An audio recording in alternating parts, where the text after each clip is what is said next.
you know, you don't need the other two scenes.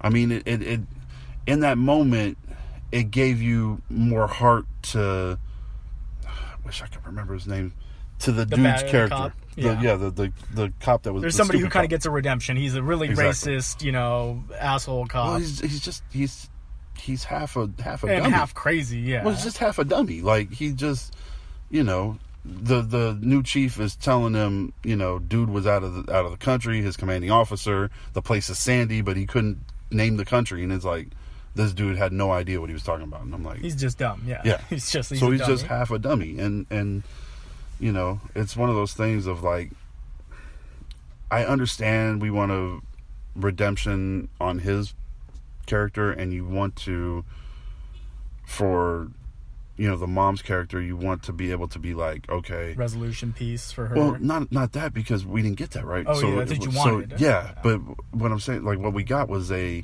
you know, you got your hopes up, and just the world comes crashing down once again, like, after you get your hopes up again. And it's like, how many times do you have to be hurt, you know? Mm-hmm. Like, it's sad. Like, we don't need to just have sadness all the time. Like, sometimes when you get hope, it's okay to have that hope, and then that hope follow through with something that's actually good. Every once in a while, right? Didn't in this movie. I mean, damn. Another bad thing that I'll point, you got me, you know, thinking about that one track, is when they did one very, very, very quick flashback to right before the murders take place, which we don't see at all. Right. It starts, you know, 7 months after, actually. Mm-hmm. But we get one quick flashback that actually shows the daughter and shows a little bit of the family dynamic, and that was really cool. I mean, it was cool. It brought us one. It was a great scene. It brought us one of the funniest moments of the movie. For sure. It built on the character. It built on giving you something to actually care about in this movie. Yeah. And then they just absolutely just forget about it. And I don't know why. I think that this movie could really lend itself to more, you know, character building and caring about this girl who got killed. Yeah, like, I think more more with the brother. Like, the brother was having issues with it, right? Like, yeah, he, you know, he's getting with his, you know, his mom saying, "Hey, what are you doing with these billboards?" Yeah, like, I'm trying to forget about the pain and that she went through. That was really good as well. Yeah, and it's like, they lose the development on that, and they change it to a different movie, and they go more for this political, you know, agenda, and this, you know, agenda of Black Lives Matter, and this agenda of, you know, it just, I was ready for a movie like that, and it would have been really good if they pulled this in this direction and made it more of a family drama, and, you know, finding a resolution to their you know, daughter's killer. But, you know, they would take it this way, and, you know, that's where we're left with. I hear you. All right, man, let's get to the ratings. Excuse me, out of 10 on the Blackjack Movies rating. I'll go first this week. Please. I'm gonna give it, man, it's a tough movie to rate. It is, man, because there's so many ups and downs, because the ups are up. They really are. They're high. Like, the parts I really enjoyed about this film, they're up there. Like, they're in the 9s. Really? Yes. The parts that I enjoyed, they're up there. The parts that I didn't like are in the 5s. And so if I'm averaging out, I'm at a 7, but, you know, 6.7.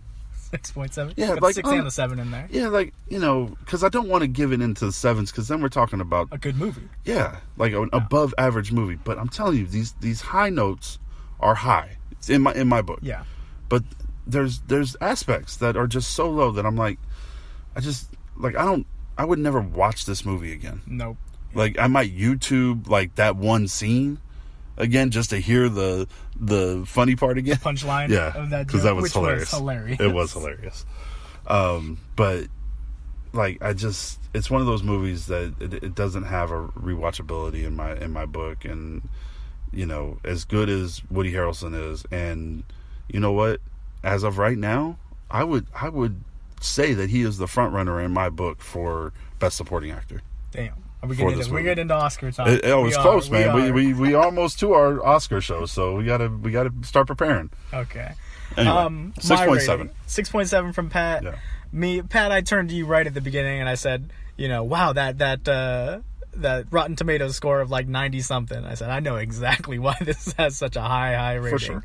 Because it's hitting the boxes that for some reason critics are checking off now. That are checking off now. And that's, sorry, you're in the wrong podcast. That's not where my boxes are. My boxes are entertainment. You know what? And I hope those critics don't have any skeletons in their closet, because they're all those type of people that are sitting there saying, oh, well, good for them. They brought up that topic. Good for them. They brought up that topic. Oh, well, yeah, good for you, because you're right on board with them, aren't you?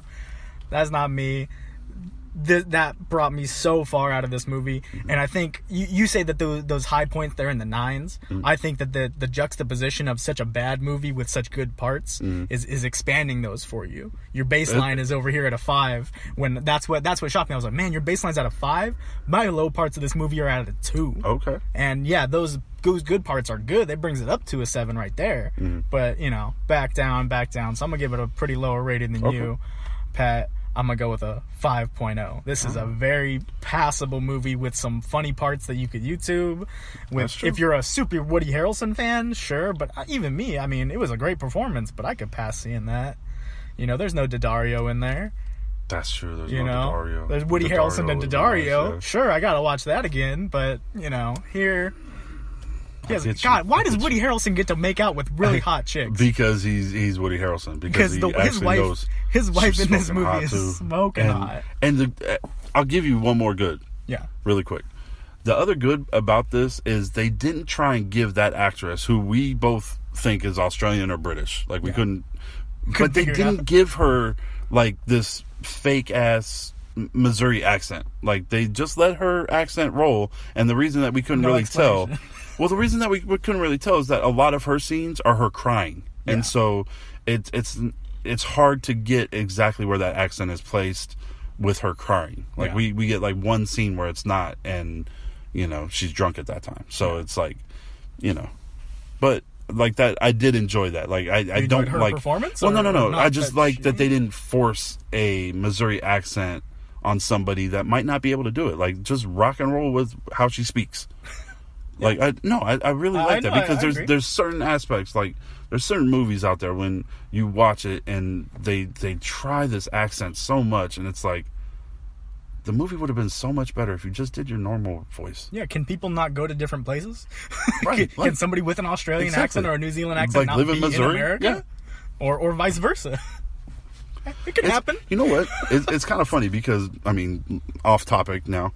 Like, it's the same thing that I thought about Benedict Cumberbatch in Doctor Strange. Like, it's not that his accent is bad in Doctor Strange, but I don't think if he had a British accent in Doctor Strange... Doctor Strange a British accent? Why couldn't you? I don't know, man, because he's the isn't his, like, whole, the Sanctum? The Sanctum's in New York. So? It's British. It's an American Sanctum. I don't like it, Pat. I don't know what that voice was, by the way. I don't know what that noise was. Ugh. Anyway, 6.7? 6.7. Yeah, I got it. And a 5.0 for Brett. If you want to go see it. If you don't, don't. That's it. Catch us on all platforms. Apple Podcasts, of course. We are now on YouTube. You can search Instant Reviews. You can search Blackjack Movies, and you'll find us on YouTube as well. As of right now, it's just our podcast that's on YouTube. We have not switched to the video. That is coming soon. Within the next handful of months, we are going to start doing our video podcast coming on YouTube. All right, catch us there. This is Blackjack Movies.